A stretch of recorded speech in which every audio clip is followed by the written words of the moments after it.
Historical Integrity Notice. This documentary uses a synthetic illustrated likeness and synthetic voices. They are not archival footage or recordings of Karl Liebknecht. First-person avatar passages are modern dramatized reconstructions, not historical quotations. Prologue. 2 dates in August and January. Karl Liebknecht's life can be held between 2 dates. The first is the 13th of August 1871, when he was born in Leipzig, in the newest months of a newly unified German Empire. The second is the 15th of January 1919, when he was taken under guard into Berlin's Tiergarten and shot. He was 47 years old. Between those dates, Germany was transformed. A federation ruled by an emperor became the industrial powerhouse of continental Europe. Villages entered into cities. Factories, coal mines, chemical works, railways, banks, newspapers, trade unions, and mass political parties changed the scale of public life. The German Social Democratic Party, the SPD, grew under persecution into the largest socialist party in the world. Then came the catastrophe of 1914, industrial power turned into industrial war. For years later, defeat and revolution destroyed the imperial monarchy. Yet the revolution did not agree on what should replace it. Liebknecht stood inside nearly every major conflict of that passage. He was the son of a celebrated socialist, a lawyer who defended political defendants, an organizer of socialist youth, a parliamentary deputy, an enemy of militarism, a convicted prisoner, an opponent of the First World War, a co-founder of the Spartacus Current and the Communist Party of Germany, and, in the final weeks of his life, a revolutionary who badly misjudged a crisis in Berlin. One image has dominated all the others. On the 2nd of December 1914, when the Reichstag was asked to approve further money for the war, Liebknecht alone voted no. The image is powerful because it is simple, one man against an entire chamber. But history is not simple. For months earlier, on the 4th of August, he had voted yes, submitting to the discipline of his party despite opposing the credits inside its parliamentary caucus. His later defiance therefore began with an earlier surrender. The courage of December cannot be understood without the regret of August. Nor can his death be understood merely as the tragic epilogue to a failed, Spartacist uprising. The name itself is misleading. The January conflict in Berlin was not a carefully prepared communist seizure of power. It began with mass anger at the dismissal of a left-wing police chief. It drew in independent social democrats, revolutionary workplace representatives, armed workers, newspaper occupiers, and the newly formed Communist Party. Its leadership had no workable plan. Liebknecht joined a committee that declared the government deposed when it had neither the force nor the organization to carry out the declaration. Rosa Luxemburg disagreed with his leap, yet refused to abandon workers once the confrontation had begun. The government answered with troops and volunteer formations drawn from the military right. Days after the fighting was broken, Liebknecht and Luxemburg were captured, abused, and murdered. To some, Liebknecht became the patron saint of anti-war conscience. To others, he was the reckless face of a revolution that threatened Germany with civil war. In the German Democratic Republic, his name was built into official memory, streets, schools, ceremonies, monuments. In West Germany, he was more often treated as a marginal radical or as a tragic but dangerous figure. After reunification, the argument survived the state that had sponsored his cult. This documentary begins before the icon. It asks what made a lawyer believe that an army was not only a defense against foreign enemies but also an institution of social discipline. It asks why a mass socialist party that had condemned war voted to finance one. It follows the path from a lone parliamentary vote to clandestine leaflets, prison cells, workers' councils, and the armed streets of revolutionary Berlin. And it asks a final question: what remains of a political life when martyrdom turns choices into legend? Dramatized reconstruction. The face you see is reconstructed. The voice you hear is not mine. Do not mistake an image for evidence, or a slogan for a life. Begin where I began, in a household where politics was not a profession entered in adulthood, but the weather of childhood. Chapter ONE. A child of the movement, 1871 to 1890. Karl August Friedrich Liebknecht was born in Leipzig on the 13th of August 1871. His father, Wilhelm Liebknecht, was already one of the most recognizable figures in German socialism. Alongside August Bebel, Wilhelm had helped found the Social Democratic Workers' Party at Eisenach in 1869. He was a veteran of the revolutionary generation of 1848, an exile who had known Karl Marx and Friedrich Engels in London, a journalist, and an orator who combined democratic republicanism with socialist organization. Karl's mother, Natalie, born Ray, also came from a politically engaged family. Her household was not wealthy, serene, or safely private. Meetings, manuscripts, visitors, police attention, electoral campaigns, trials, and prison sentences entered family life. For a child, the state was not an abstraction. It was the authority that watched the front door, banned associations, seized publications, and imprisoned the father whose name he carried. The timing of Karl's birth mattered.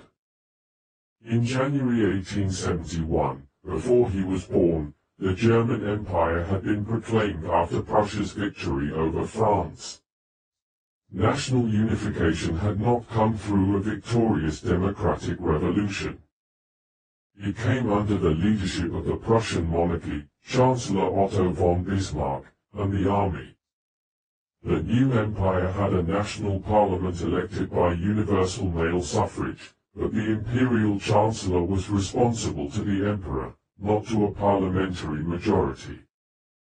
Prussia, the empire's largest state, retained a notorious three-class voting system that gave wealthier taxpayers disproportionate political power. Two tendencies developed together: industrial modernization and political restriction. German output surged. So did the number of wage workers concentrated in expanding cities. Socialist associations offered education, newspapers, insurance funds, sociability, and a language of class. The state answered their growth with surveillance and law. In 1878, after two attempts on the life of Kaiser Wilhelm I, neither carried out by the organized Social Democrats, Bismarck secured the anti-socialist law.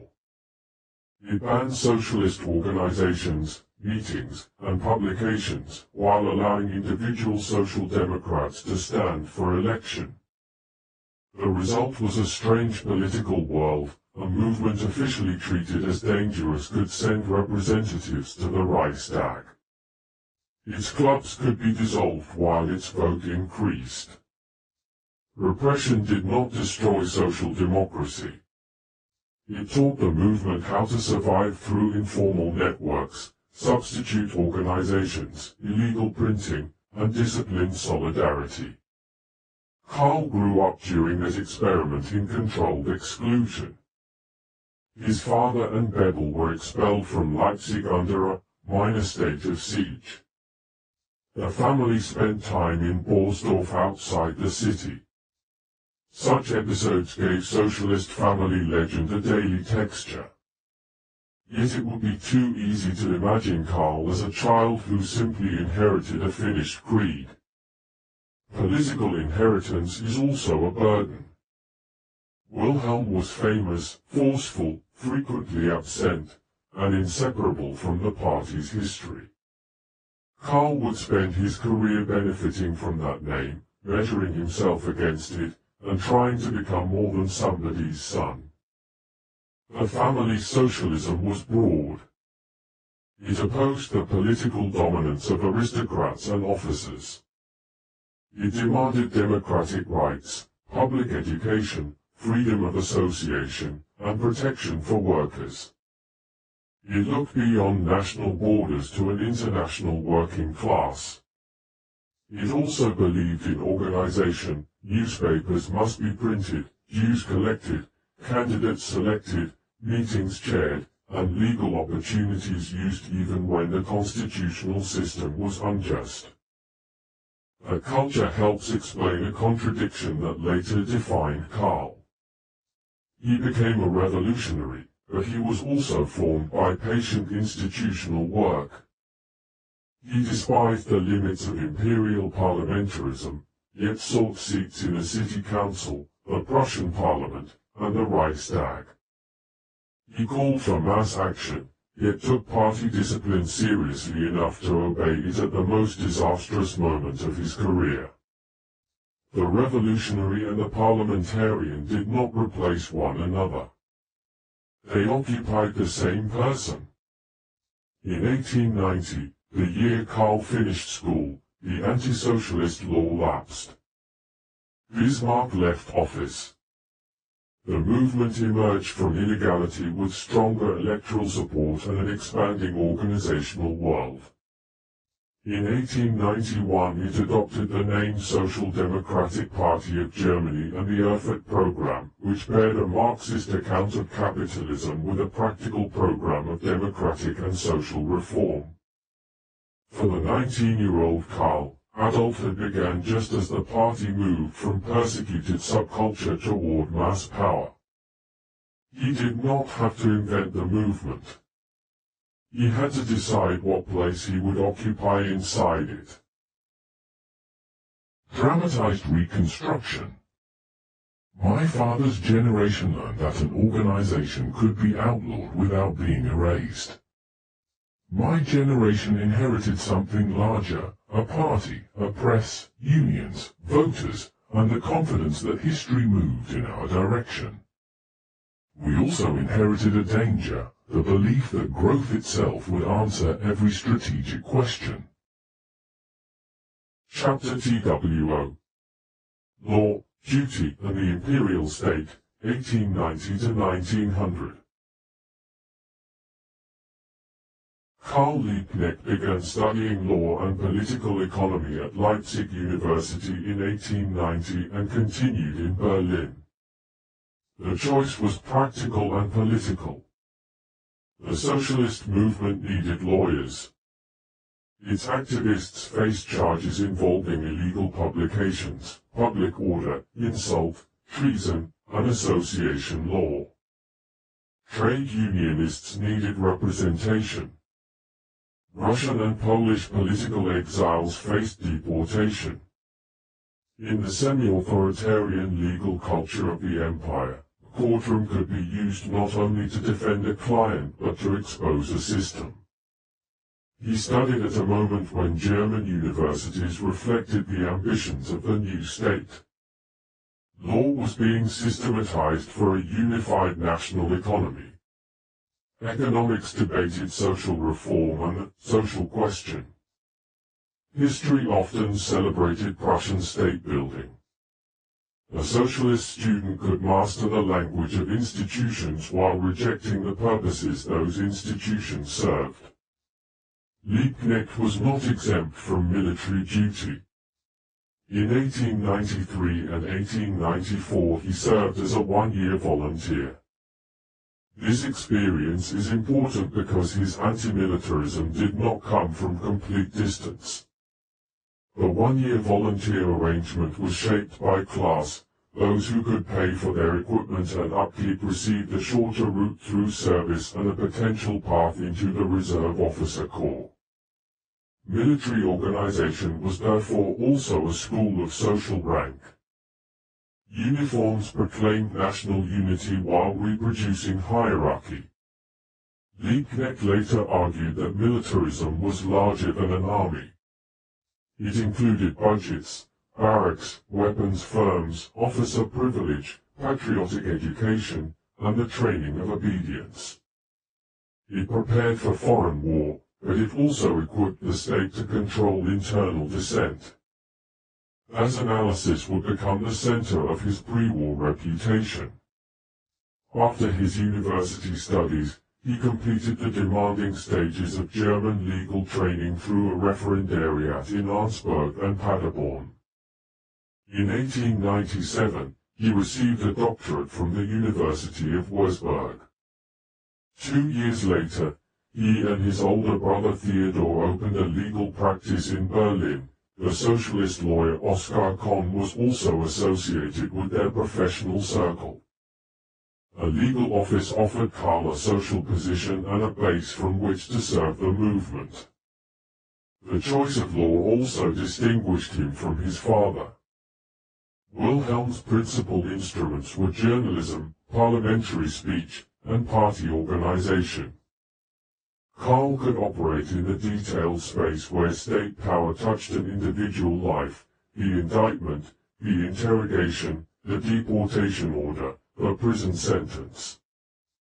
He developed a reputation for combative advocacy. In political trials, winning an acquittal was not the only possible victory. The defense might force officials to disclose methods, place forbidden ideas in the public record, or turn defendants into witnesses against repression. The decade also taught him the limitations of legalism. The German Empire had courts, codes, elections, and public proceedings. It was not a lawless despotism. Yet legality could protect unequal political arrangements. Prussian voting rights favored property. Police had wide discretion. Judges and prosecutors generally came from socially conservative elites. Soldiers swore personal loyalty to the monarch.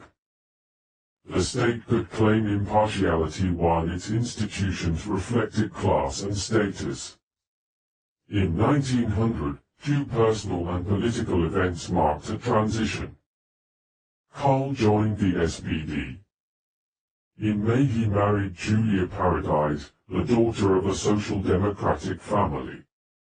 They would have 3 children, Wilhelm, Robert, and Vera.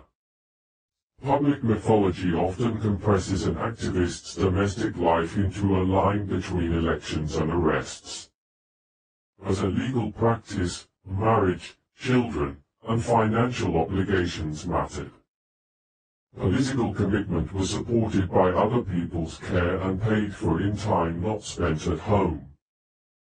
Wilhelm Liebknecht died in August 1900. More than 100,000 mourners reportedly followed his funeral procession. The public scale of the farewell showed what German social democracy had become, not a conspiratorial sect but a mass social world with its own heroes and rituals. For Karl, it also removed the living figure against whom he had been measured. He entered the new century with credentials, a profession, a family, a party card, and a famous surname. He did not yet possess a distinct national role. That role emerged from 3 connected arenas: defense of political radicals, organization of youth, and an attack on the military foundations of imperial society. Dramatized reconstruction. The law taught me 2 lessons. A state can be orderly and still be unjust. And a courtroom can become a political platform but only if one knows the rules well enough to expose how they are used. Chapter 3. The Political Lawyer and the Russian Border. Liebknecht first built a local political base. In 1901 he entered Berlin's city council and remained there until 1913. Municipal politics concerned housing, schools, transport, sanitation, policing, and the daily inequalities of an industrial metropolis. This work rarely appears in the heroic image of the lone anti-war deputy. Yet it connected political theory to budgets and administration. It also trained him to speak inside hostile institutions. His legal practice increasingly handled political cases. He defended social democrats, trade unionists, and migrants from the Russian Empire. Berlin at the turn of the century was a center of exile politics. Russian, Polish, Jewish, Latvian, Georgian, and other dissidents crossed borders, organized newspapers, raised funds, and argued over the future of revolution.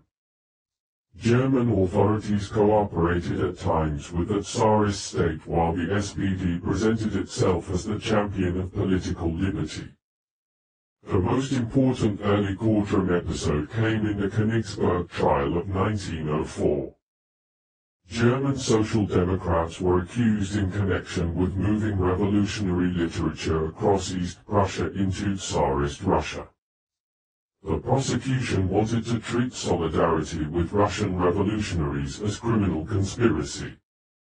Liebknecht helped turn the proceedings into an inquiry about the conduct of the Russian state and the complicity of German authorities.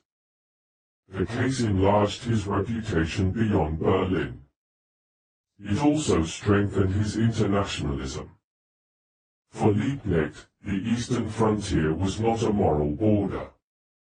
A German worker and a Russian worker had more in common than either had with the rulers who might send them to war. Internationalism was not sentiment alone. It required material networks, printing, money, safe addresses, defense counsel, and people willing to carry banned texts. His attention shifted increasingly toward young workers. The German labor movement worried about what happened to boys between school and political adulthood. The state, churches, employers, nationalist associations, and the army all competed to shape them. Conscription offered the empire an especially powerful institution of socialization. A young worker entered the barracks, surrendered ordinary civilian autonomy, learned the language of command, and was asked to identify obedience with patriotism. Liebknecht believed conventional socialist propaganda was not enough. A worker might vote for the SPD and still absorb militarist habits. Youth organization therefore had to address the specific experience of recruitment, barracks discipline, nationalism, and war. This emphasis brought him into tension with a cautious party leadership. The SPD had survived the anti-socialist law and knew the state was ready to classify anti-military agitation as treason. Officials feared that specialized youth work could invite repression or drift beyond party control. Liebknecht pressed on. At international socialist gatherings he argued that militarism was not a uniquely German disease, although Prussian traditions gave it particular force. France, Britain, Russia, Italy, Austria-Hungary, and other states were arming in competition. Colonial conquest connected military power to markets and prestige. An international system of empires could not be opposed through national moral superiority. Workers in each country had to resist their own ruling class's militarism. This argument contained the seed of his most famous wartime slogan, "The main enemy is at home."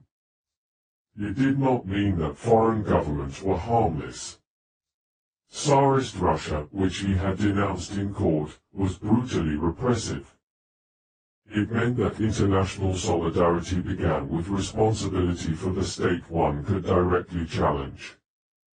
If every socialist excused domestic militarism by pointing to a more reactionary neighbor, no movement would resist war.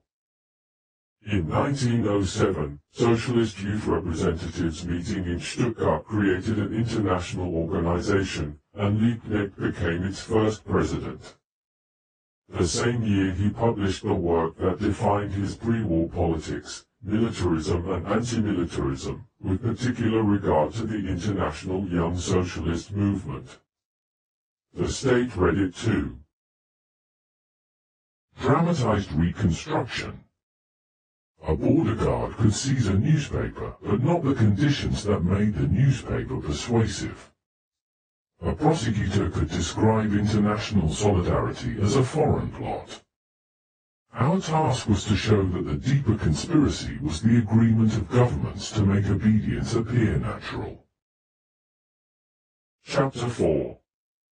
Militarism, Youth, and a Treason Trial, 1907 to 1908. Militarism and anti-militarism was not a pacifist appeal to individual conscience. Liebknecht analyzed the military as a political system. External, militarism prepared the state for competition and war abroad. Internal, militarism protected the existing order at home.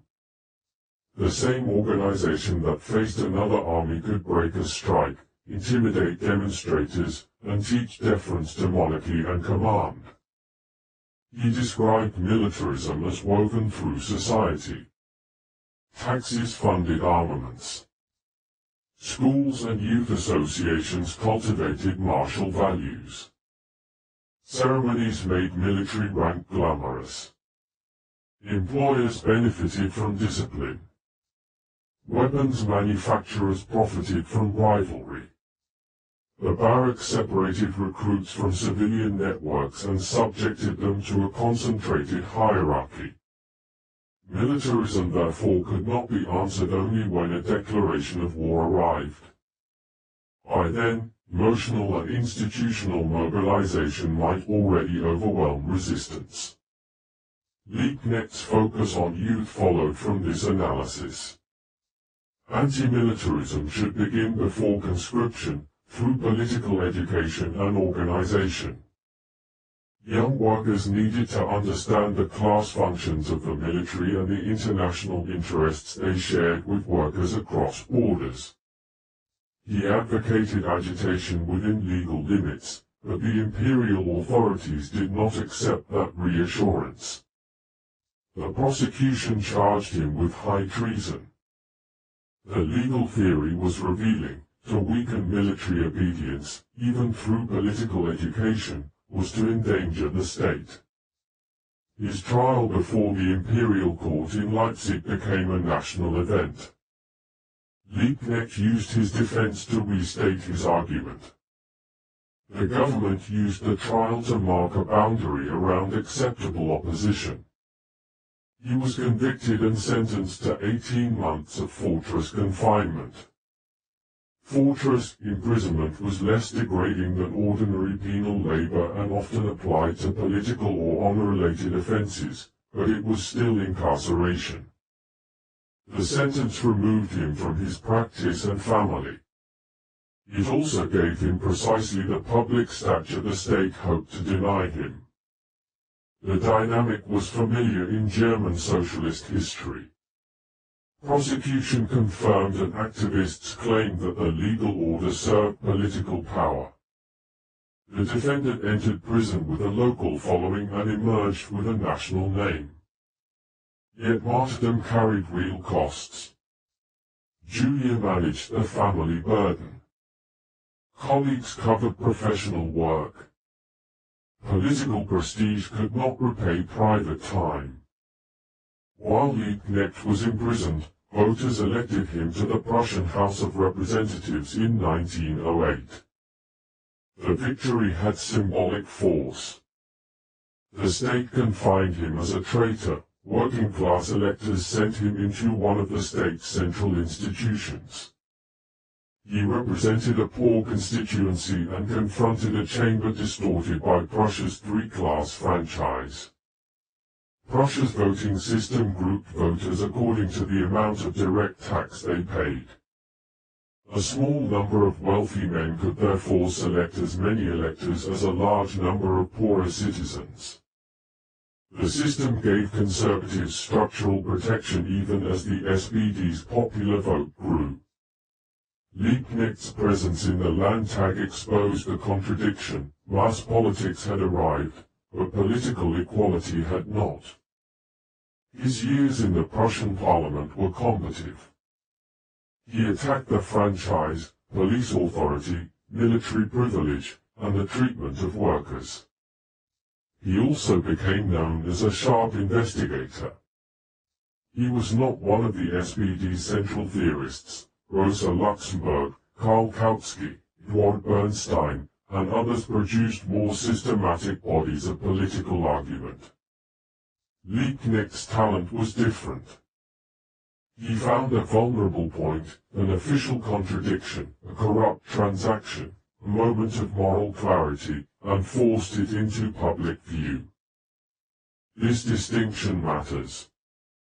Later memory often paired Luxemburg and Liebknecht as if they were intellectually and strategically interchangeable. They were not. Luxemburg was a major theorist of capitalism, mass strikes, imperialism, democracy, and revolution. Liebknecht was above all an agitator, lawyer, investigator, and symbol of action. Their strengths could complement one another. Their judgments could also diverge sharply. There was another tension inside his anti-militarism. He opposed the army as an instrument of class rule, but he did not reject all revolutionary force. His politics increasingly imagined a mass struggle capable of breaking the old state. The question was not simply violence or non-violence. It was who organized force, under what social authority, and for what end. Critics then and later saw a contradiction. The enemy of barracks coercion became an advocate of proletarian revolution, which might itself require arms. Liebknecht would answer that the violence of an oppressed class escaping domination was not equivalent to the organized violence of empire. That answer was common on the revolutionary left, but it did not dissolve the practical danger. Revolutions create institutions too. Armed movements generate commands, punishments, and minorities. A politics built on emancipation still has to explain how its own power will be limited. By 1910, Liebknecht had completed his term as president of the Socialist Youth International. He remained the best-known anti-militarist voice in German social democracy. The army's growth and Europe's arms race made his warnings more urgent. They also made him more isolated from those who believed that electoral progress and negotiated reform would gradually tame the empire. He had challenged military culture in theory and paid with imprisonment. Soon he would investigate the business of armaments in practice. Dramatized reconstruction. Militarism was not only the uniform. It was the contract, the school book, the tax, the ceremony, the command that entered ordinary speech. I believed young workers had to recognize that system before the day the mobilization order placed a rifle or a shovel in their hands. Chapter 5. Parliament, Krupp, and the Business of Armaments, 1908 to 1914. Liebknecht's election to the Reichstag in 1912 gave him a national platform at the height of the SPD's electoral success. He represented Potsdam-Spandau-Osthavelland, a constituency shaped by industry, military installations, and the expanding capital region. In the election of 1912, the SPD became the largest parliamentary group. Yet the empire was not a parliamentary democracy. The Chancellor did not depend on the Reichstag's confidence, and the elected chamber shared power with the federal Bundesrat and the imperial executive. The SPD could win votes without controlling the state. This gap produced competing strategies.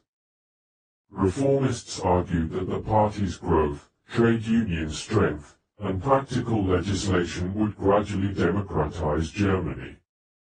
The center defended formal Marxist language while often behaving cautiously. The left, including Luxemburg and Liebknecht, warned that the old ruling structure would not peacefully surrender at the moment socialist votes became inconvenient. They promoted mass action and sharper opposition to imperialism and military expansion. Liebknecht entered the Reichstag as an investigator of the military-industrial relationship. Germany's rapid naval and army build-up relied on firms whose profits rose with international tension. Among them, the Krupp works in Essen occupied a special place. Krupp was not merely a company. It was a national institution, a symbol of heavy industry, armaments, technological pride, and intimacy between business and the imperial state. In April 1913, Liebknecht used the Reichstag to expose what became known as the Kornwalser affair. Evidence showed that Krupp representatives had paid employees connected to the War Ministry and Army Administration for confidential information. The material included competitors' bids and procurement details valuable to the firm. Kornwalser, a code word in the correspondence, gave the scandal its memorable name. The affair illustrated Liebknecht's method. He did not ask the public to accept a general theory of monopoly and militarism. He produced a transaction, money for information, a private company profiting from compromised officials. The scandal led to investigations and convictions of relatively junior figures, but the penalties were mild and the larger relationship survived.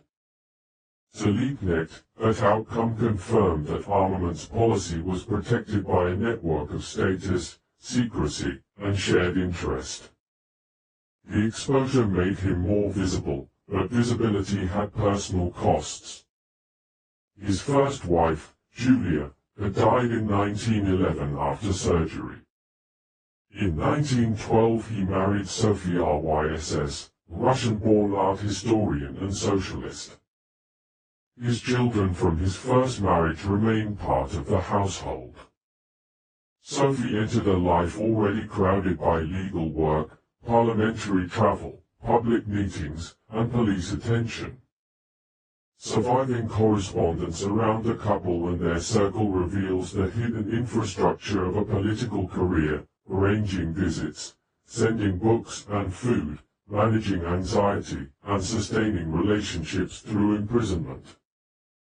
Liebknecht's politics before 1914 were radical but still rooted in the expectation that international socialism could prevent a general European war. The Second International passed resolutions against militarism and promised action in a crisis. European socialist leaders addressed one another as comrades. Unions crossed borders. May Day demonstrations displayed international solidarity. The SPD's press and membership made it seem almost a state within the state. But socialist internationalism existed beside national institutions that were stronger than its declarations. Workers were citizens and conscripts. Parties operated within national elections. Trade unions negotiated inside national economies. Socialist deputies feared repression and Russian invasion just as others did. When crisis came, every leadership would face pressure to describe its own state's war as defensive. Europe approached the crisis through alliances, colonial rivalry, nationalist movements, military planning, and repeated diplomatic confrontations. The assassination of Archduke Franz Ferdinand in Sarajevo on the 28th of June 1914 did not mechanically cause a world war. It opened a crisis that governments chose to escalate. Austria-Hungary issued an ultimatum to Serbia. Russia mobilized in support of Serbia. Germany backed Austria-Hungary and declared war on Russia and France. Its forces invaded neutral Belgium. Britain entered the conflict. During the final days of July, socialist meetings condemned war. On the 29th of July, Liebknecht spoke at an anti-war demonstration in Berlin's Treptower Park. The language of international resistance still seemed available. Days later, military timetables and emergency politics closed the space around it. The empire presented the war as defense against encirclement and Russian autocracy. For many social democrats, fear of Tsarism was genuine. Russian rule had persecuted socialists, crushed revolution, and denied basic freedoms. Party leaders also feared that opposition in the hour of mobilization would invite a new ban and separate them from patriotic workers. Chancellor Theobald von Bethmann-Hollweg offered the language of national unity. He recognized no parties, only Germans. That promise of a domestic truce, Bergfrieden, asked social democracy to suspend class conflict for the duration. A party that had been treated as an enemy of the Rhine was suddenly invited into the national community, provided that it voted to finance the war. Liebknecht had spent years describing exactly how militarism produced consent. Now the theory arrived as a parliamentary demand. Dramatized reconstruction. It had been easier to expose a bribe than to resist a nation in mobilization. A document from Krupp could be held in the hand. In August 1914, the pressure was everywhere at once: fear of Russia, loyalty to comrades, crowds in the streets, censorship, and the claim that refusal would destroy the party. Chapter 6. The 4th of August 1914. The vote that haunted him. The Reichstag met on the 4th of August 1914 to approve emergency war credits. Inside the SPD parliamentary group, a minority opposed them. Liebknecht belonged to that minority. But the caucus decided that its deputies would vote as one. The rule of discipline had protected the party against opportunistic defections and the pressures of the imperial system. Liebknecht had defended that principle in earlier disputes. Now it demanded that he do publicly what he believed wrong. He obeyed. Every SPD deputy present voted for the credits. Hugo Hosse, one of the internal opponents, read the party statement. It insisted that Social Democrats had not wanted the war, condemned conquest, and declared that the country must not be abandoned in danger. The chamber erupted in approval. A movement defined by exclusion had entered the national consensus. The August vote was a collective decision, but for Liebknecht it became a personal wound. He would later acknowledge submission to discipline as an error. That admission is essential. The familiar portrait of instinctive defiance is false. He did not stand alone at the first test. He hesitated, calculated, and surrendered his judgment to organizational unity. Why? One answer is fear for the party. Under wartime emergency, an open anti-war vote might have supplied a pretext for destruction of the SPD's press and associations. Another is the emotional power of a defensive narrative. Russia had mobilized, Russian armies threatened East Prussia, Tsarism was the most reactionary major regime in Europe. A third is habit. The SPD was more than an electoral machine. For its members it was a culture and a community built through sacrifice. Breaking discipline could feel like breaking solidarity itself. Yet party unity came at a larger price. The vote told workers that international resolutions could be suspended precisely when they were needed. French and Belgian socialists joined national defense in their countries.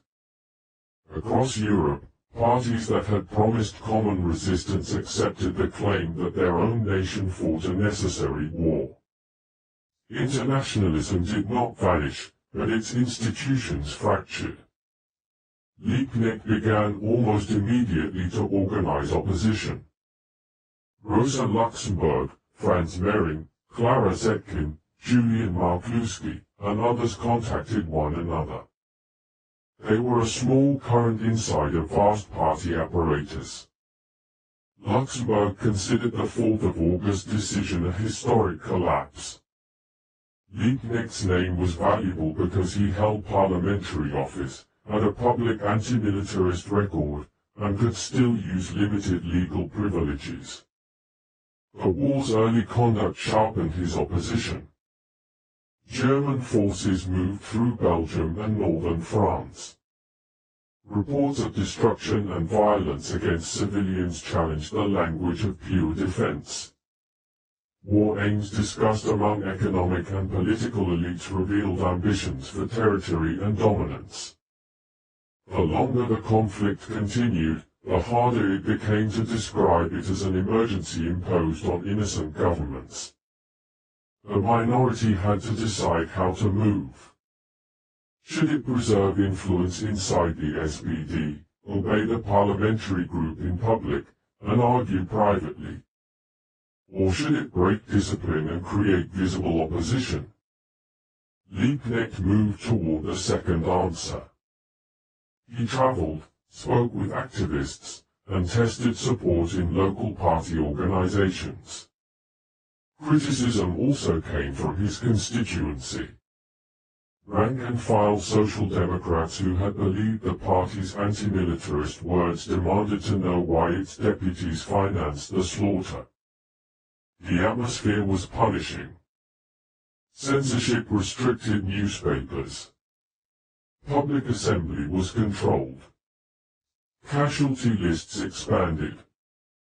To question the war invited accusations of betrayal toward soldiers at the front. Patriotic rhetoric fused the government, army, and nation into a single moral unit. Opponents could be labeled agents of the enemy even when they opposed all belligerent governments. When a new credit request came before the Reichstag on the 2nd of December 1914, the SPD caucus again supported it. This time Liebknecht announced that he would not submit. He cast the only recorded vote against the credits. His written explanation described the conflict as an imperialist war for capitalist control and political domination. He denied that it was fought for the welfare of the German people or any other people. He condemned the invasion of Belgium and argued for a peace without annexations. The Reichstag presidency did not allow the full explanation into the spoken proceedings, but supporters circulated it illegally. The moral power of the vote lies partly in its solitude. But solitude can mislead. Liebknecht was not the only German who opposed the war. Pacifists, religious dissenters, anarchists, socialist women, minority SPD activists, and ordinary people resisted in different ways. Some deputies who still voted for credits were deeply uneasy. Outside Germany, socialist and labor opponents of war also existed. The single raised hand was a visible point in a hidden field of dissent. nor did the vote stop a shell, save a conscript, or end the credits. Its immediate practical effect was small. Its symbolic effect was enormous. It broke the impression of unanimous socialist consent. It offered a public reference to those who felt isolated. It also placed Liebknecht under more intense hostility from nationalist deputies, military authorities, and his own party leadership. A responsible account must preserve both August and December. If we remember only the 2nd of December, we turn courage into an inborn quality and lose the process by which people correct failure. Liebknecht, no, mattered because he had first said yes. He discovered that unity can preserve an organization while destroying the reason for which it exists. Dramatized reconstruction. On the 4th of August, I told myself that discipline protected the movement. In truth, discipline protected me from the loneliness of refusal. By December, the consequences of obedience were visible. I could not undo the first vote. I could decide whether it would determine the next. That decision transformed him. From this point to the end of his life, his public identity fused with opposition to the war. The state answered not only with censorship, but with a uniform. Chapter 7. The Lone Vote Becomes a Movement, 1915. At the beginning of 1915, Liebknecht was the best-known parliamentary opponent of the war in Germany. Fame did not mean organizational strength. The anti-war left lacked secure offices, legal publications, and a mass apparatus. Police watched meetings and correspondence. The SPD executive defended the Bergfrieden. Yet the vote had opened a breach. Otto Rühl, another SPD deputy, joined Liebknecht in rejecting credits in March 1915. Over time, more deputies moved into opposition, though they did not all share Liebknecht's revolutionary conclusions. War weariness, casualty reports, food shortages, and annexationist demands widened dissent. What had appeared as one man's defiance became one current within a larger crisis of German social democracy.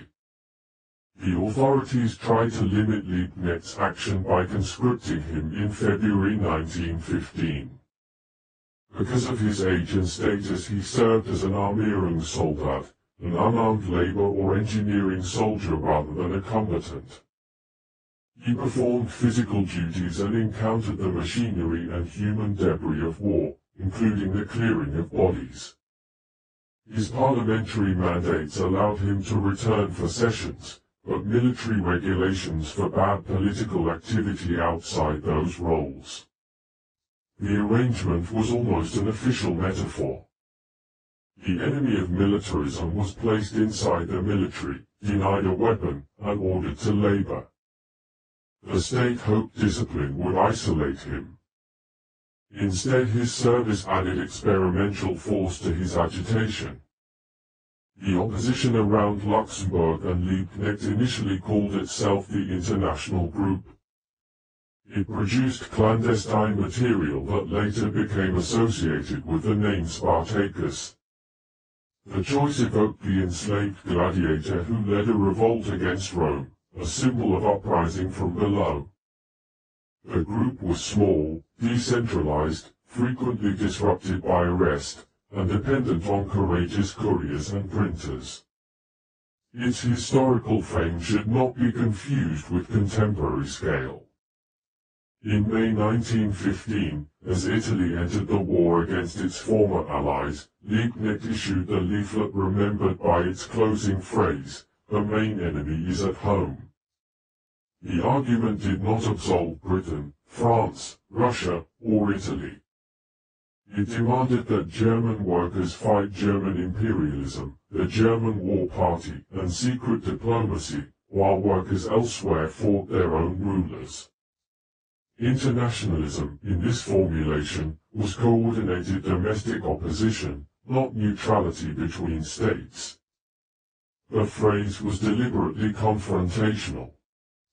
Wartime patriotism located the enemy across the frontier. Liebknecht relocated political responsibility. A German socialist had more direct power to resist Berlin than London or Petrograd. If every population waited for another country to become peaceful first, the spiral would continue. The leaflet also attacked secrecy. Treaties, diplomatic commitments, and war aims had been made without democratic control. The people were asked to die for arrangements they had not approved and could not inspect. This critique linked his anti-war politics to his legal and parliamentary experience. Authority concealed information, then demanded trust. His Reichstag interventions became scenes of open hostility. Deputies shouted him down, called him a traitor or foreign agent, and tried to prevent him from speaking. Yet parliamentary immunity and procedure still gave him a narrow microphone inside the wartime state. He used questions to force refusals into the record. Would the government accept peace without annexations? What had happened in occupied territories? How many punishments had military authorities imposed? The evasions became part of his indictment.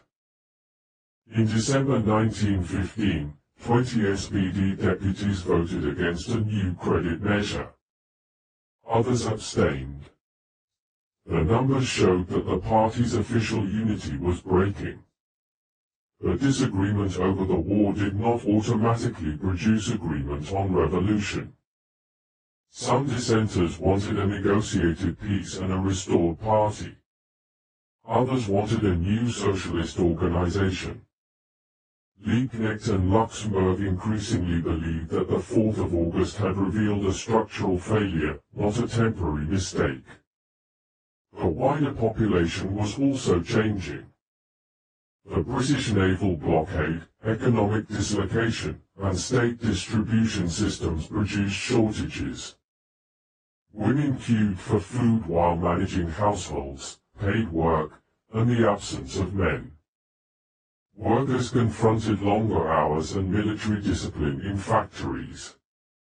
Soldiers experienced mass death and rigid hierarchy. Anti-war politics gained material foundations, but suffering did not move everyone in the same direction. It could generate solidarity, resignation, black market competition, nationalism, or rage against imagined internal enemies. Liebknecht's great strength was the ability to give anger a sentence.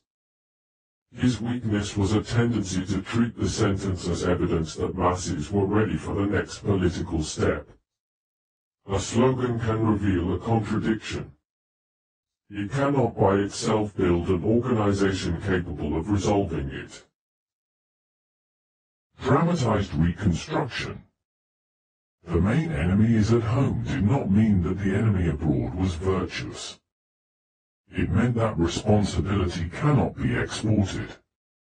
German imperialism was my political responsibility, French workers faced theirs, British workers theirs, Russian workers theirs.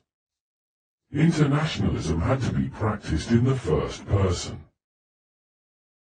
Chapter 8. Questions the government would not answer, 1915 to 1916. Liebknecht's opposition extended beyond credits. He used parliamentary questions to challenge the government's account of peace, occupation, military punishment, and Germany's allies. The method was simple: ask for a factual answer in an institution designed to display legitimacy. A refusal could be as revealing as a reply. On the 11th of January 1916, he raised one of the most important questions of his career. Reports had reached Germany that Armenians in the Allied Ottoman Empire were being deported and killed on a vast scale. Drawing on information associated with the Protestant humanitarian Johannes Lepsius, Liebknecht asked whether the imperial chancellor knew that Armenians had been driven from their homes and slaughtered by the hundreds of thousands, and what Germany had done to prevent further atrocities. The government representative repeated the Ottoman justification that deportations responded to subversive activity. Liebknecht tried to ask whether the chancellor knew that Lepsius spoke of an outright extermination. Uproar and parliamentary rulings cut across the exchange. The episode deserves attention for several reasons. First, the Armenian genocide was not unknowable in wartime Germany. Diplomats, missionaries, church figures, and officials possessed information. Censorship and alliance policy shaped what reached the wider public, but silence was a political choice. Second, Germany was the Ottoman Empire's major ally. To raise the crime meant challenging not only a foreign government but one's own government's complicity through knowledge, support, and inaction. Third, Liebknecht's intervention was exceptional inside the Reichstag, but it did not lead to policy change. It would be anachronistic to make him a fully developed theorist of genocide. The legal term did not yet exist. His framework remained anti-imperialist and socialist. Nevertheless, he identified mass deportation and slaughter while it was occurring and demanded accountability from an allied state and from Germany. That act belongs beside his war credit vote in any moral assessment of his life. The next day, the SPD parliamentary group expelled him. The formal break had multiple causes: repeated defiance of caucus discipline, attacks on the party majority, and increasingly revolutionary agitation. By then, the anti-war opposition was itself divided. In March 1916, 18 dissident deputies were expelled and formed the Social Democratic Working Group, a step toward the Independent Social Democratic Party, or USPD, founded in 1917. Liebknecht's path overlapped with this broader opposition but remained on its radical edge. The international group circulated the Spartacus letters, many written by Luxembourg from prison or under restriction.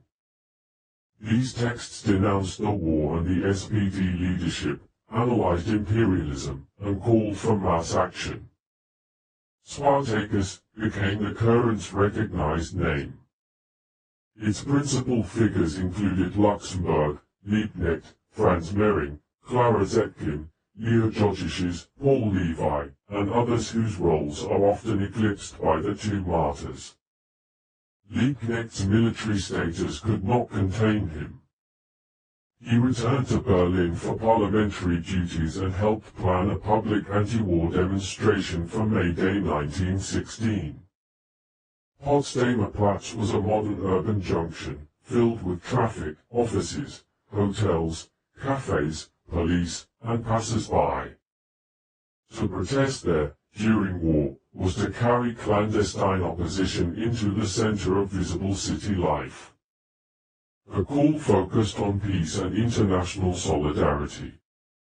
On the 1st of May, several thousand people gathered or circulated through the square and adjoining streets. Liebknecht appeared in uniform and cried out against the war and the government. Police moved in. He was arrested. The arrest transformed a demonstration into a test of parliamentary immunity and military power. The authorities treated his words not as dissent but as treason. His supporters treated the prosecution as proof that the state feared peace. A closed political circle was becoming a public constituency. When his trial opened in June, tens of thousands of Berlin workers struck in protest, often estimated at about 55,000 in metalworking and related industries. It was one of the most significant political strikes of wartime Germany. The action did not free him, but it showed that Liebknecht now named more than an individual. It named opposition to the war, anger at repression, and the possibility of collective refusal. The military court convicted him. An initial sentence of 2.5 years was increased on appeal to 4 years and 1 month of penal servitude. He lost civil rights and, with them, his Reichstag mandate. The state had finally removed the parliamentary opening he had used to ask forbidden questions. But imprisonment did not make him disappear. In the strange economy of wartime dissent, silence imposed from above could amplify a name below. Dramatized reconstruction. A parliament proves little when it applauds itself. Its value appears when an unwelcome fact enters the chamber. In January 1916, the fact was the destruction of the Armenians. The government offered alliance language. The chamber offered noise. Neither altered the truth of the question. Chapter 9. Prisoner, Symbol, and Absent Revolutionary, 1916 to 1918. Liebknecht spent most of the remaining war in prison, including at Luckau in Brandenburg. Confinement narrowed his direct influence but enlarged his symbolic presence. Anti-war crowds invoked his name. Pamphlets reproduced his statements. The authorities could censor the man more easily than the meaning others attached to him. His daily world was regulated by prison schedules, permissions, health concerns, reading, and correspondence.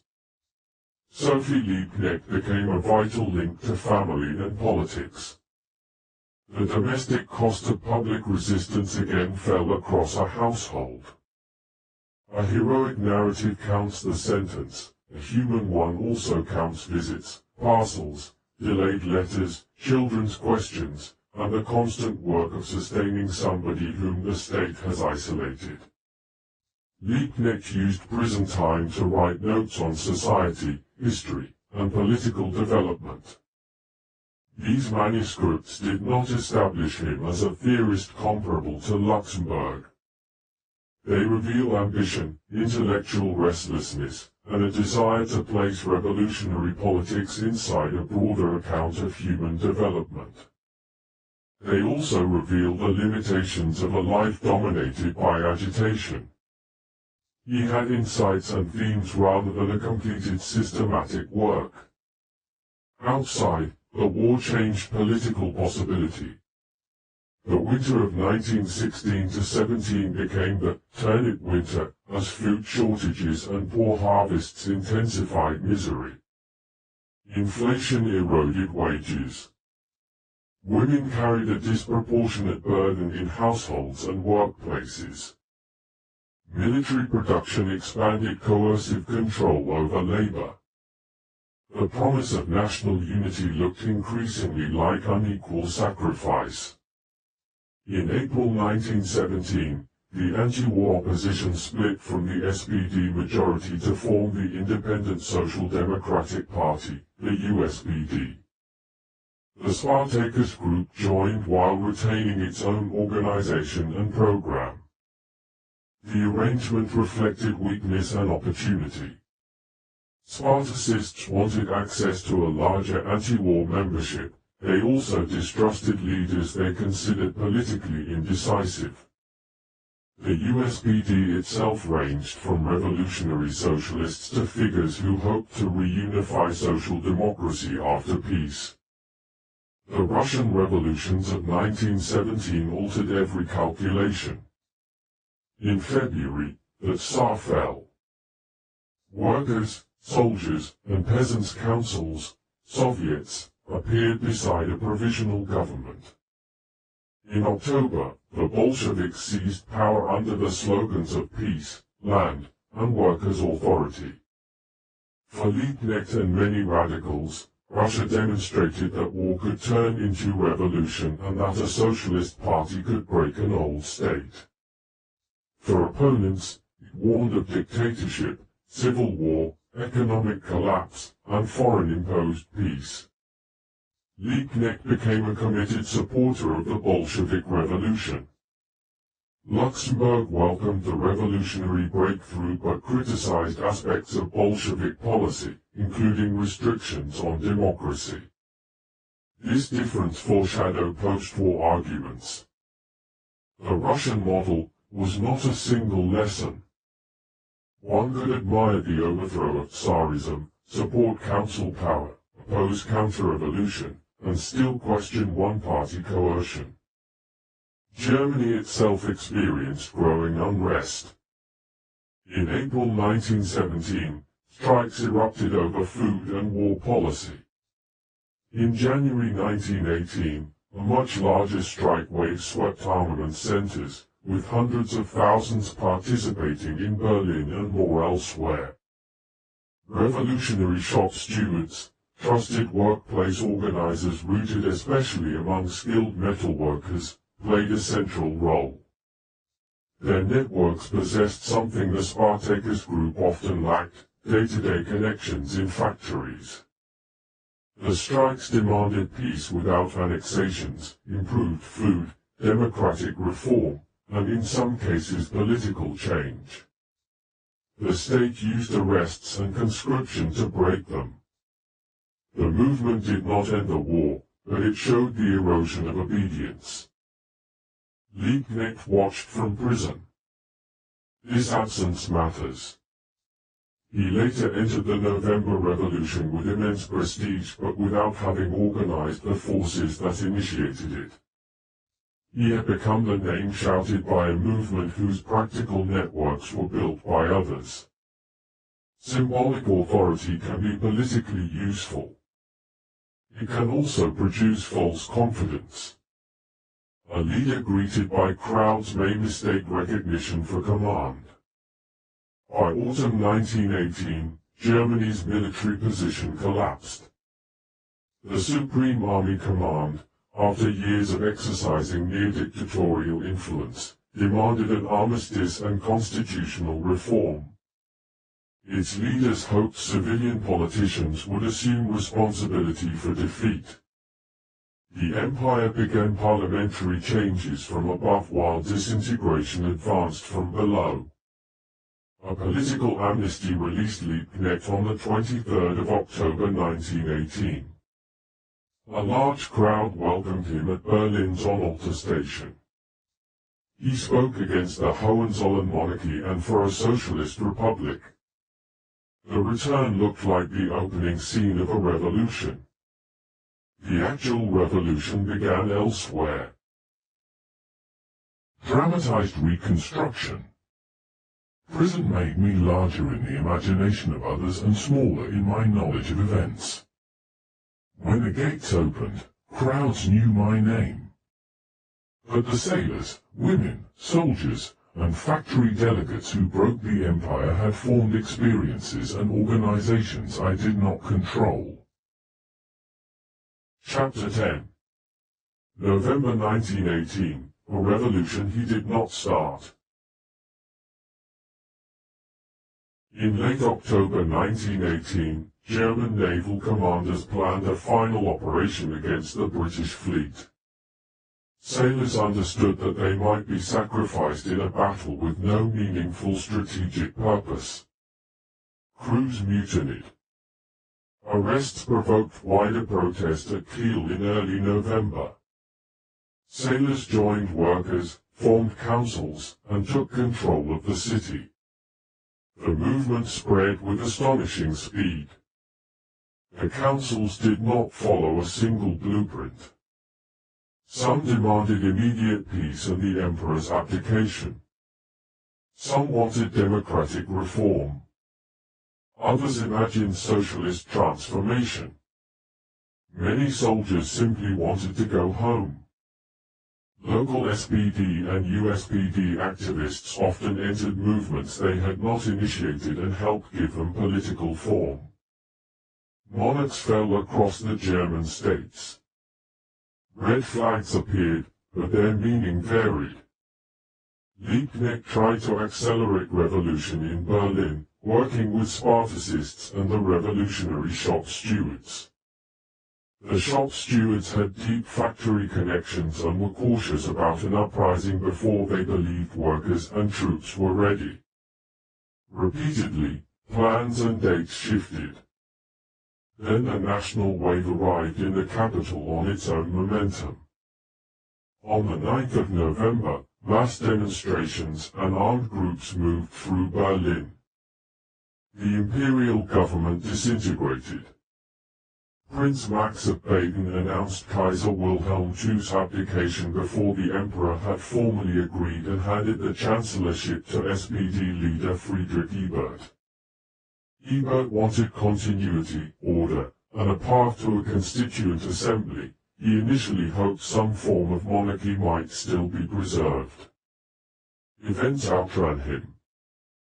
At about 2 in the afternoon, SPD politician Philipp Scheidmann addressed a crowd from the Reichstag and proclaimed a German republic. He acted in part to preempt a more radical proclamation. Ebert was furious at the unauthorized announcement, but it could not be withdrawn. Roughly 2 hours later, at the Berlin Palace, Liebknecht proclaimed a Free Socialist Republic of Germany. The exact wording survives in variants, but the political contrast is clear. Scheidmann announced a republic that would seek legitimacy through parliamentary democracy. Liebknecht announced a socialist republic grounded in workers' and soldiers' power and oriented toward international revolution. The two proclamations have become a compressed symbol of Germany's divided left. Yet neither speech alone determined the state. Real power was dispersed among the old administration, army command, party executives, local councils, armed formations, and masses in the streets. The monarchy had fallen. The meaning of the revolution remained open. That evening and the next day, delegates from Berlin's factories and military units selected representatives. A provisional council of people's deputies was formed with 3 members from the majority SPD and 3 from the USPD. Liebknecht was invited to participate under conditions he regarded as unacceptable. He refused.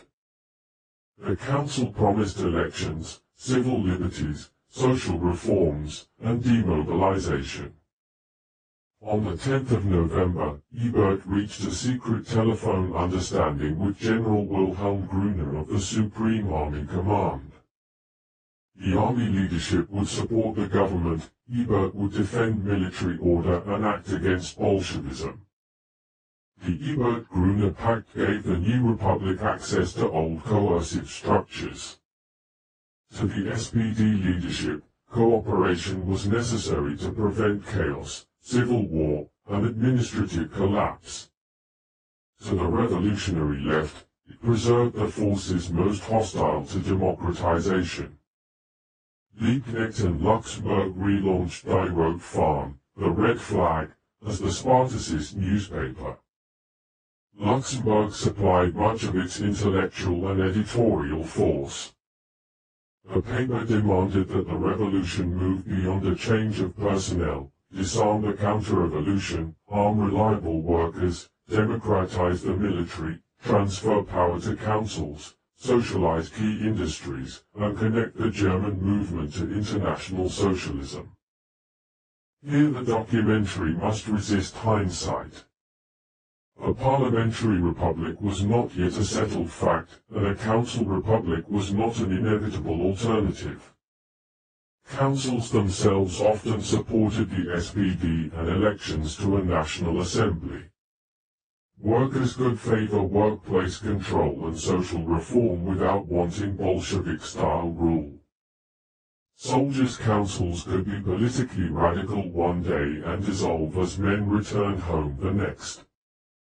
Exhaustion created a revolutionary opening, but also a powerful desire for normal life. Liebknecht was one of Berlin's most popular speakers. He moved from meeting to meeting, calling for deeper revolution. His energy was extraordinary. So was his tendency to infer readiness from applause. A crowd can agree with a denunciation and still reject the risks of insurrection. The SPD, with its unions, newspapers, officials, and broad working-class loyalty, remained far stronger than Spartacus. Revolutionary violence and government violence began to feed one another. On the 6th of December, troops fired on a Spartacist-influenced demonstration, killing protesters. An attempted move against the Berlin Council executive failed. Around Christmas, conflict between the government and the People's Naval Division produced fighting near the palace. The USPD members resigned from the provisional government in protest. Gustav Mosky and other SPD figures took responsibility for military affairs. By the end of December, the coalition at the center had narrowed, armed tension had grown, and distrust inside the workers' movement was becoming hatred. Liebknecht saw counter-revolution assembling under Republican authority. Ebert and his allies saw a small revolutionary minority threatening the democratic path desired by the majority. Both perceptions contained truth. Neither side could control all the armed actors claiming to defend it. Dramatized reconstruction. On the 9th of November I proclaimed what I believed the revolution must become. A proclamation, however, is not power. The old offices still had files, telephones, officers, and habits of command. The councils had legitimacy but no single will. Between the word and the institution lay the whole unresolved struggle. Chapter 11. Councils, Elections, and the Limits of Spartacus. The central constitutional question after the 9th of November was expressed as a choice, councils or National Assembly. In practice, the possibilities overlapped. Councils could supervise administration while elections prepared a republic.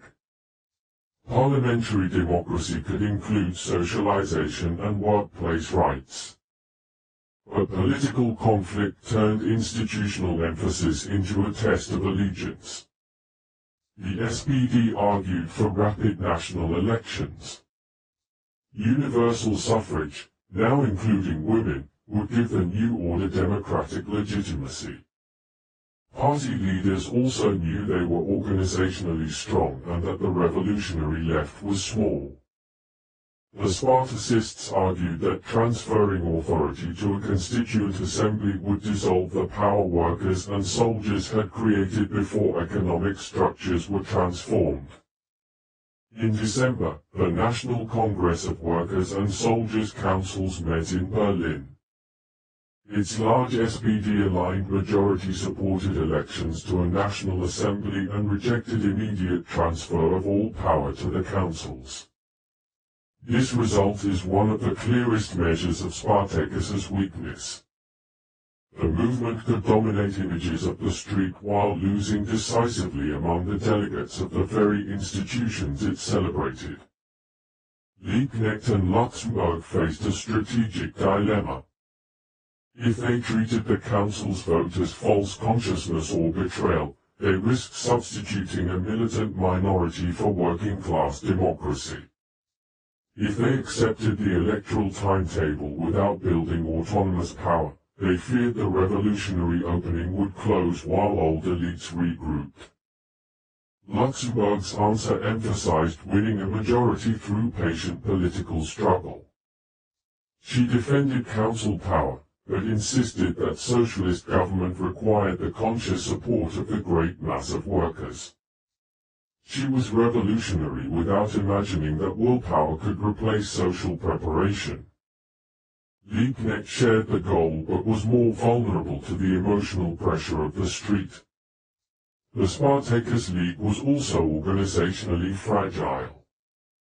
Years of repression had limited recruitment and coordination. It had brilliant writers, courageous couriers, and a famous agitator, but only a thin layer of disciplined cadres. The revolutionary shop stewards possessed greater workplace roots in Berlin, while the USPD had a broader anti-war base. Cooperation among them was necessary and difficult. Meanwhile, the counter-revolution was not imaginary. Conservative officials remained in ministries and courts. Army officers organized volunteer units. Wealthy anti-Bolshevik networks funded propaganda that depicted Luxemburg and Liebknecht as alien criminals. Posters and leaflets called for their capture and, in some cases, openly for their deaths. Anti-Semitic and misogynistic attacks focused on Luxemburg. Nationalist hatred made both leaders targets. The SPD leadership believed it could use the old officer corps and new volunteer formations to establish order under civilian Republican authority. This was a gamble with long consequences. The Freikorps drew officers, frontline veterans, nationalists, adventurers, and men brutalized by war. They were not a single organization, and not every volunteer was already a fascist. But their political culture generally despised the revolutionary left and often distrusted the Republic itself. Arming such forces against workers shifted violence toward the radical right. For Liebknecht, every troop deployment confirmed that the majority Social Democrats had become guardians of the old class order. For SPD leaders, every occupation and armed demonstration confirmed that radicals would destroy the possibility of democratic reconstruction. The shared language of socialism no longer restrained conflict. It sharpened accusations of betrayal. A less dramatic political intelligence might have asked how to slow the collision. Germany needed food distribution, demobilization, local security, functioning transport, social reform, and a constitutional process. Workers also had legitimate reason to demand control over workplaces and the military. The gap between these needs was not unbridgeable in theory. In practice, fear, time pressure, and competing armed organizations narrowed compromise. At the end of December, Spartacus and other revolutionary groups gathered to found a new party.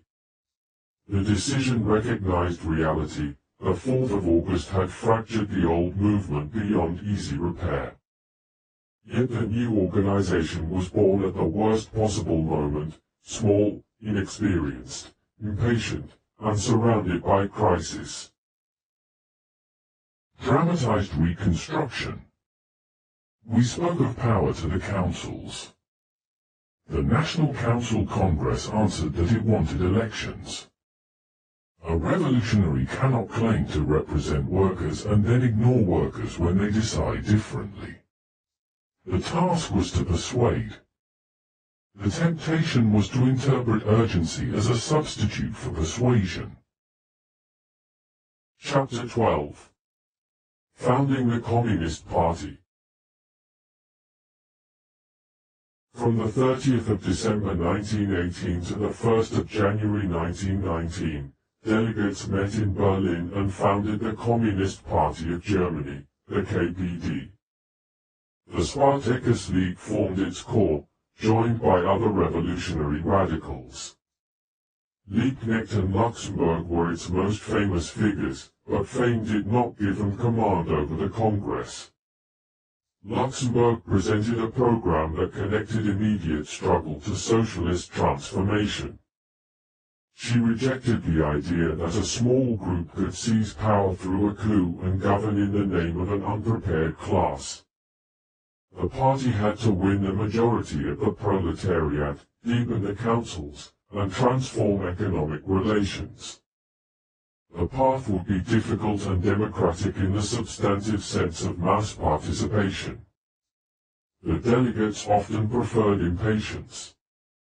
A majority voted to boycott the coming National Assembly elections despite arguments from Luxembourg, Liebknecht, Paul Levi, and others that the party should use the campaign as a platform. Many delegates also distrusted established trade unions and favored new revolutionary organizations. Their anger was understandable. Union leaders had supported the wartime truce and cooperated with employers. Strategically, however, abandoning elections and mass unions risked abandoning millions of workers to political opponents. The Congress revealed the party's central problem. It was formed because revolutionary socialists needed an independent organization.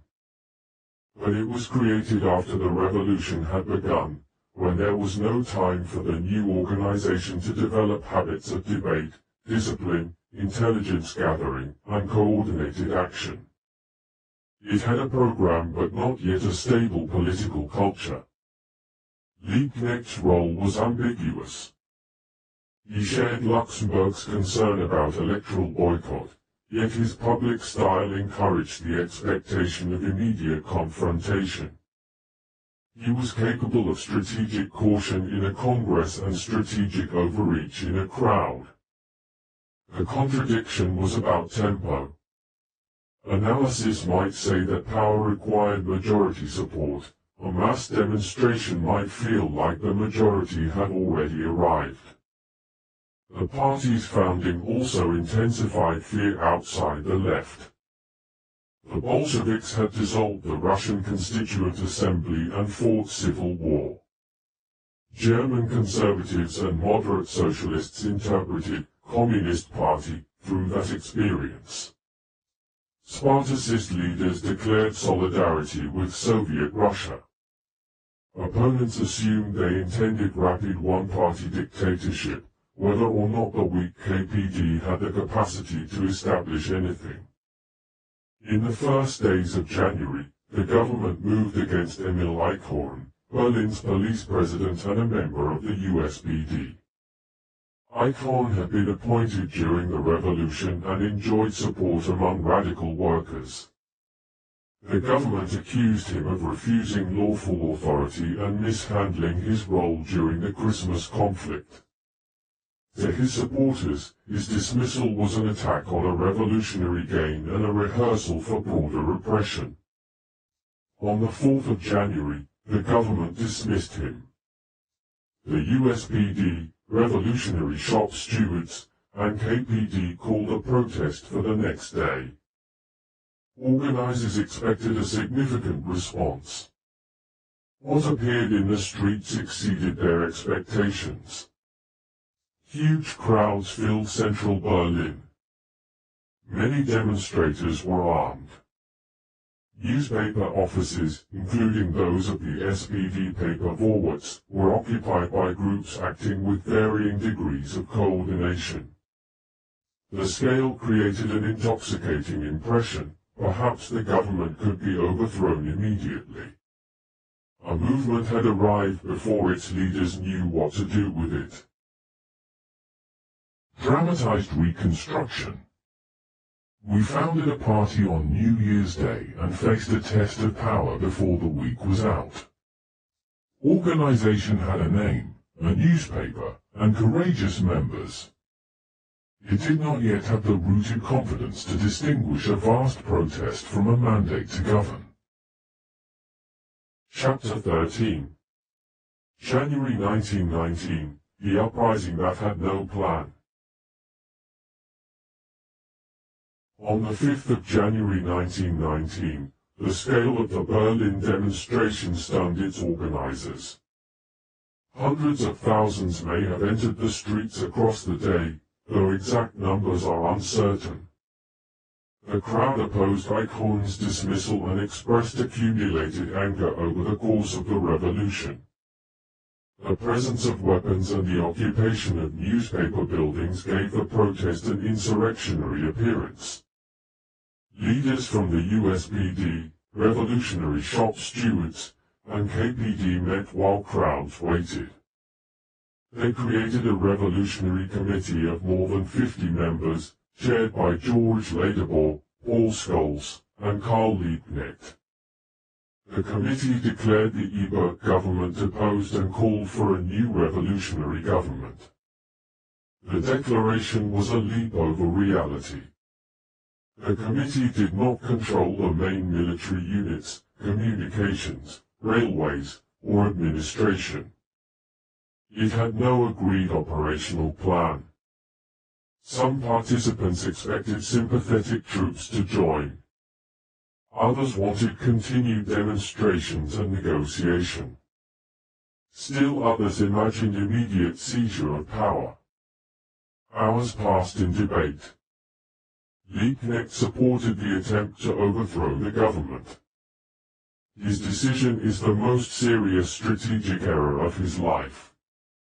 He was carried by the size and mood of the demonstration and by fear that retreat would demoralize the movement.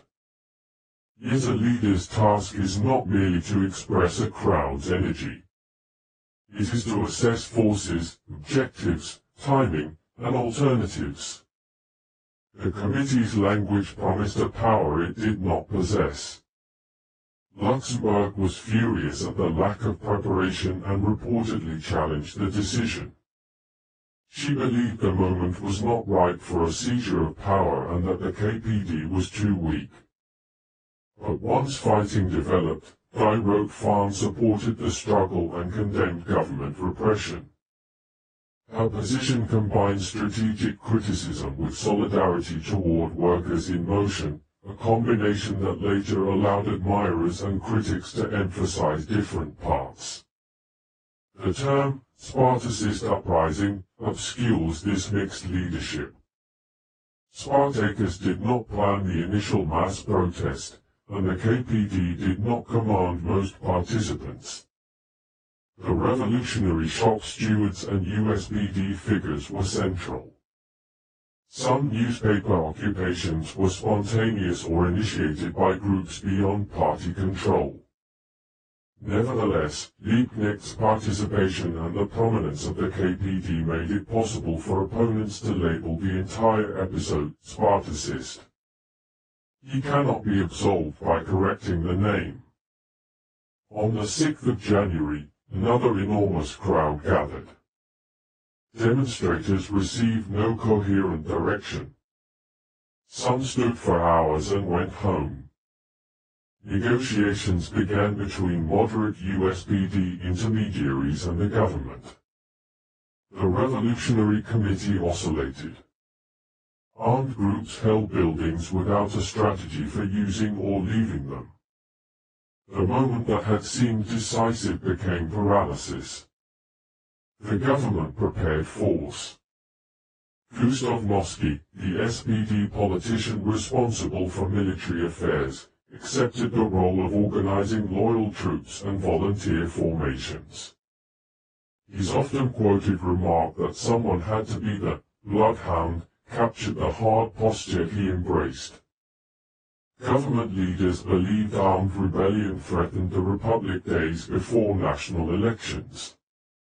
They were determined to restore control. Regular troops available in Berlin were unreliable, fragmented, or sympathetic to the revolution. The government therefore relied increasingly on newly organized Freikorps units under officers of the old army. These forces brought machine guns, artillery, and the battlefield culture of total war into urban political conflict. From the 8th of January, government forces moved against occupied buildings and armed positions. Fighting intensified. The Vorwärts building was retaken after assault, prisoners were abused and some were summarily killed. Artillery and mines were used in the city. By the 12th of January, organized resistance had been broken.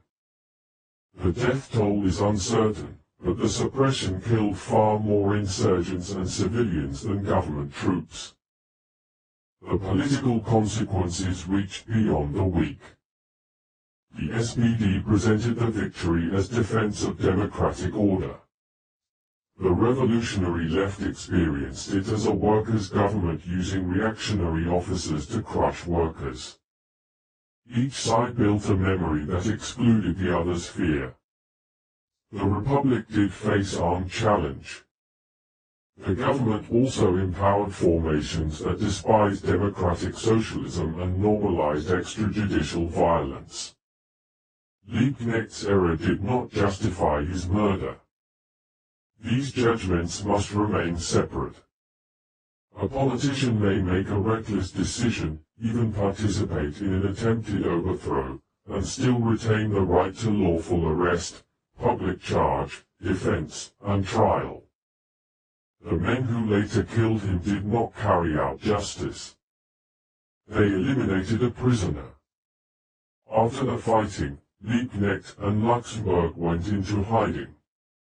They were famous, exhausted, and hunted.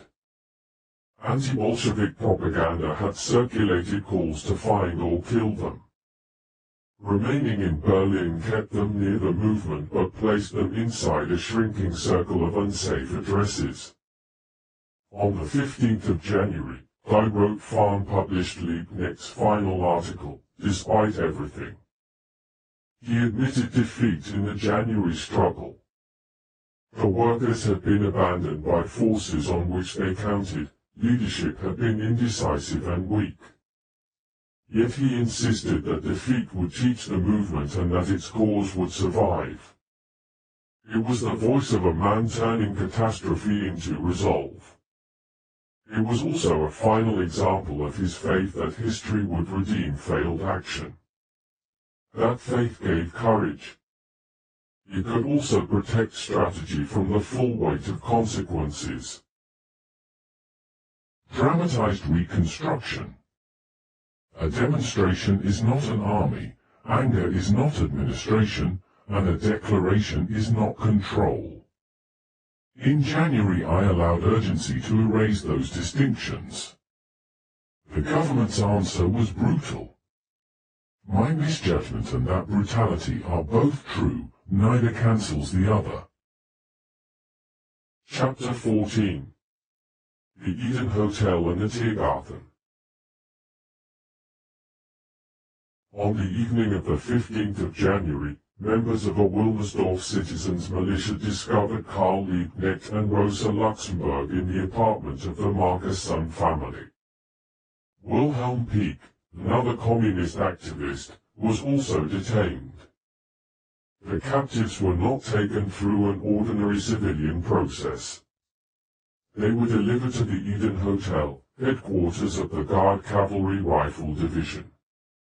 The division's effective operational leader was Captain Waldemar Paust, an energetic anti-revolutionary officer. The hotel combined the appearance of urban respectability with military command. Officers, guards, informers, telephones, and curious onlookers filled the building. The prisoners were interrogated. News of their capture spread quickly. Paust later acknowledged that he decided the two leaders should be killed. For decades, the exact chain of consultation with government figures remained disputed. Paust claimed that he acted with the approval of Gustav Noske and suggested a wider understanding involving Friedrich Ebert. Noske denied authorizing murder, and direct contemporary documentation of an order from the civilian leadership has not been found. The responsible historical statement is precise. Paust and officers under him organized the killings. The government's alliance with these forces created the setting. Later official handling failed to deliver serious justice, and Paust's claims of prior political approval are important but not conclusively proven in every detail. Liebknecht was led from the hotel first. A soldier struck him with a rifle butt, injuring him. Guards placed him in a car and drove toward the Tiergarten. The official story prepared in advance said the vehicle had broken down and that Liebknecht was shot while attempting to escape. In reality, officers escorted an injured prisoner into the darkness and fired on him at close range.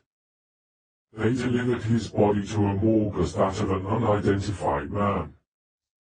The murderers wanted violence without responsibility. Shot while escaping, converted execution into procedure. Unknown body, attempted to separate the public figure from the corpse. But the disguise failed quickly. Luxemburg was taken from the hotel afterward. She too was struck with a rifle butt, then shot in a car. Her body was thrown into the Landwehr Canal and was not recovered until the end of May.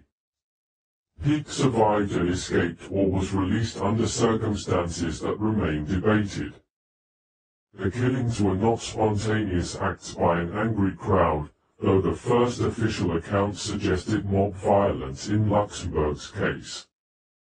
They were organized murders by members of a military formation acting while the prisoners were in custody. The Bundesarchiv's reconstruction names a group of officers as Liebknecht's killers and identifies Pabst's central responsibility. The legal proceedings compounded the crime. A military court connected to the same institutional world tried a limited number of participants. Acquittals and mild sentences followed. An officer convicted in connection with Luxemburg's death escaped with help. Pabst was never tried for ordering the murders. The result taught radical workers that the state valued right-wing officers differently from left-wing insurgents. No straight line runs from the Eden Hotel to the later destruction of the Weimar Republic. History is not a morality play in which one crime automatically produces a dictatorship 14 years later. But the murders revealed weaknesses that would haunt the Republic: reliance on anti-democratic military networks, indulgence toward political violence from the right, and a catastrophic division inside the labor movement. For the KPD, Liebknecht and Luxemburg became martyrs. Martyrdom strengthened identity while freezing debate. The dead could no longer explain disagreements, revise strategy, or oppose later policies adopted in their names. Luxemburg's insistence on mass participation and her criticism of Bolshevik restrictions did not fit neatly with every form of official communism. Liebknecht's anti-militarism could be celebrated by states that maintained armies and security systems of their own. The human loss was more immediate. Sophie Liebknecht lost her husband. His children lost their father. Friends lost 2 comrades within hours. The public language of revolution and counter-revolution can make grief abstract. A body in a morgue is not abstract. On the 25th of January, Karl Liebknecht and other victims of the January fighting were buried at Friedrichsfelde Cemetery. A vast funeral procession accompanied them. Because Luxemburg's body had not yet been found, an empty coffin represented her. The ceremony turned mourning into political assembly. For days separated Liebknecht's murder from the election he had argued the KPD should contest. On the 19th of January, Germans voted for a National Assembly in an election that included women for the first time.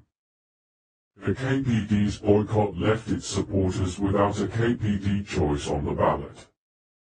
The parliamentary republic proceeded without the 2 most famous leaders of its revolutionary left. Dramatized reconstruction. Do not call what happened in the Tiergarten an escape attempt. I was a prisoner. Officers controlled the car, the route, and the weapons. Whatever judgment history makes about my politics, the state owed me the law it claimed to defend. Chapter 15. The Uses of a Dead Revolutionary. After 1919, Karl Liebknecht acquired several afterlives. The first belonged to the KPD of the Weimar Republic. Annual commemorations at Friedrichsfelde linked Liebknecht and Luxemburg as founders and martyrs. Their portraits appeared on banners and in party publications. The murders supplied a foundational story. The revolutionary movement had been betrayed by majority social democracy and blooded by military reaction. That story contained powerful truth but could simplify politics. It reduced the disagreements between Liebknecht and Luxemburg, minimized the weakness of the early KPD, and turned the confused January conflict into a deliberate revolutionary rising. It also deepened the hostility between Social Democrats and Communists that had strategic consequences during the rise of the Nazi movement. The split was not caused by two murders alone, and later Communist policy was heavily shaped by Moscow and the Stalinized Communist International. Still, January 1919 remained an open wound. The Nazis suppressed communist commemoration and destroyed the 1926 revolutionary monument at Friedrichsfelde. They persecuted communists, social democrats, trade unionists, and many others, even as those forces remained divided. Liebknecht's language of internationalism was an enemy of Nazi racial nationalism. His earlier warnings about militarized obedience acquired terrible retrospective force, though the conditions of the Third Reich cannot simply be projected backward onto the empire he knew. After 1945, Germany's division produced rival memories. In the Soviet occupation zone and then the German Democratic Republic, Liebknecht and Luxemburg became official ancestors of the state. Streets, schools, factories, military units, and youth organizations carried their names. The annual Liebknecht-Luxemburg demonstration became a ritual of political legitimacy. The preserved balcony associated with Liebknecht's 9th of November proclamation was incorporated into the State Council building in East Berlin. Official honor ensured public visibility, but it also domesticated a disruptive figure. The GDR presented itself as the fulfillment of the revolution for which he died. His criticisms of militarism were interpreted as attacks on capitalist armies, not as questions applicable to every centralized state. His moments of uncertainty and error received less attention than heroic consistency. Luxemburg was honored despite writings about democracy that could unsettle one-party rule. In West Germany, Liebknecht occupied a smaller and more contested place. Cold War interpretation often emphasized his Bolshevism, revolutionary violence, and role in January 1919. Liberal and social democratic histories condemned his murder while rejecting his politics. The anti-war movements of later decades rediscovered the lone vote and the phrase, "the main enemy is at home." After German reunification, official East German memory lost its state sponsor, but commemoration did not disappear. Each January, people still visit the memorial to the socialists at Friedrichsfelde. Berlin's Karl Liebknecht Strasse remains part of the city map. Debates continue over whether commemoration honors democratic resistance to war, excuses revolutionary authoritarianism, preserves family tradition, or protests contemporary militarism. A mature legacy cannot be reduced to naming a street. It requires holding several judgments together. First, Liebknecht showed exceptional courage in opposing the First World War. His December 1914 vote broke public unanimity, and his willingness to accept imprisonment gave the act credibility. Second, his courage was learned through failure. He voted for the first war credits under party discipline. This does not erase the later, no, it explains its moral depth. Third, his anti-militarism was analytically important. He understood military power as a social system involving education, class hierarchy, industry, secrecy, and domestic coercion, not only battlefield strategy. Fourth, he used limited parliamentary rights to expose concealed power. The Cornwallis scandal and his questions about peace, occupation, military punishment, and the Armenian genocide show a lawyer's instinct for making authority answer. Fifth, he was not a consistently sound strategist.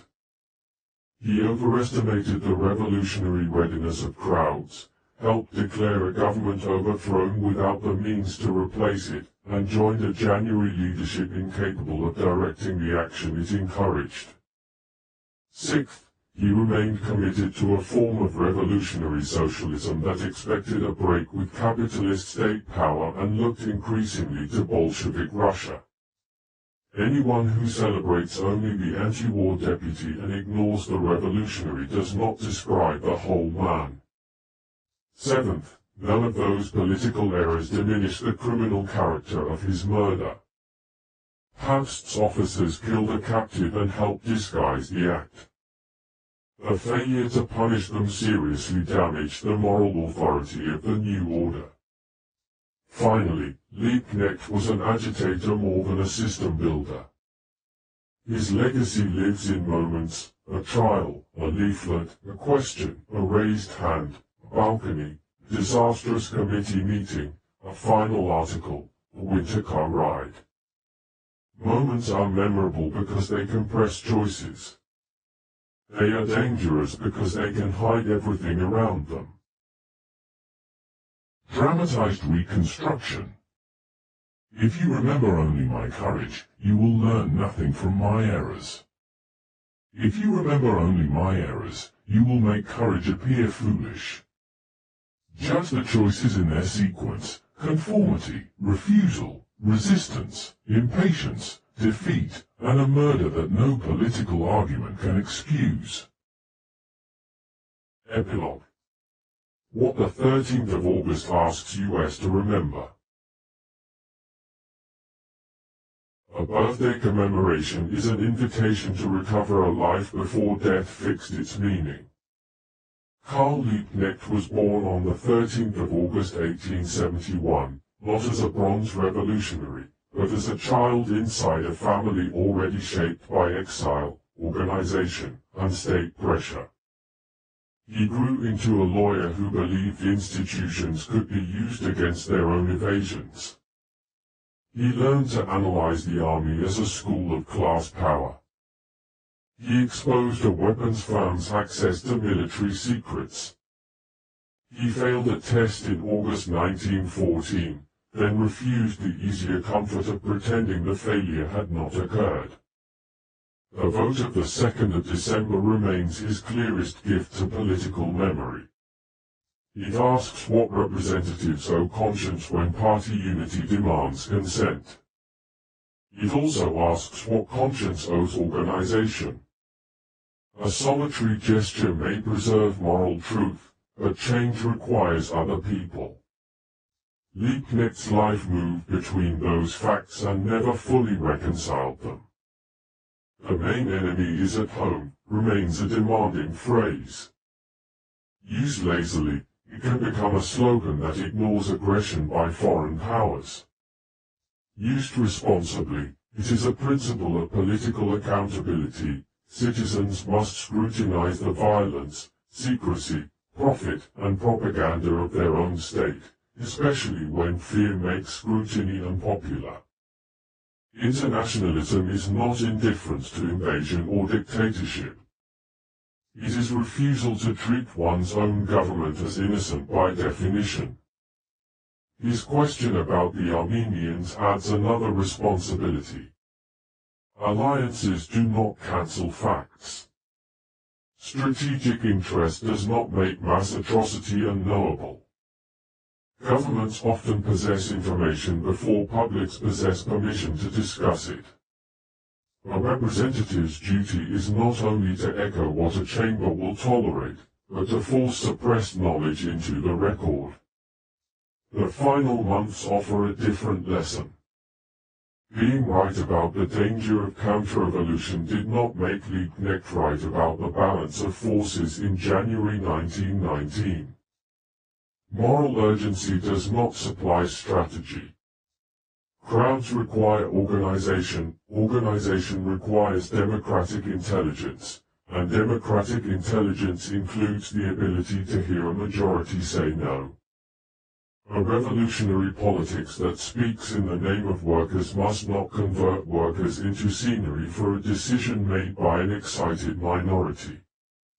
The Republic's defenders also face judgment. Law cannot be defended through murder without corrupting itself.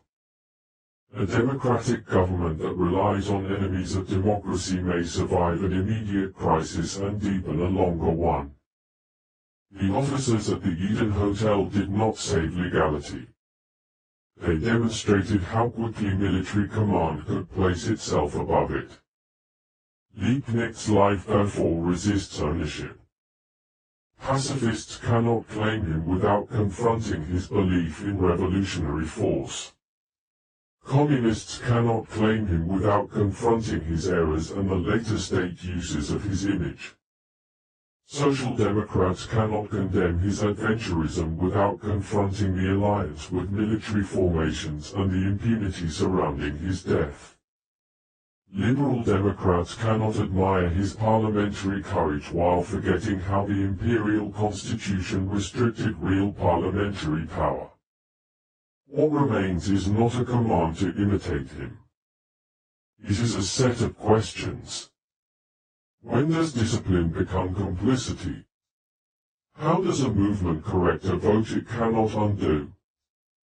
What institutions manufacture obedience before a crisis?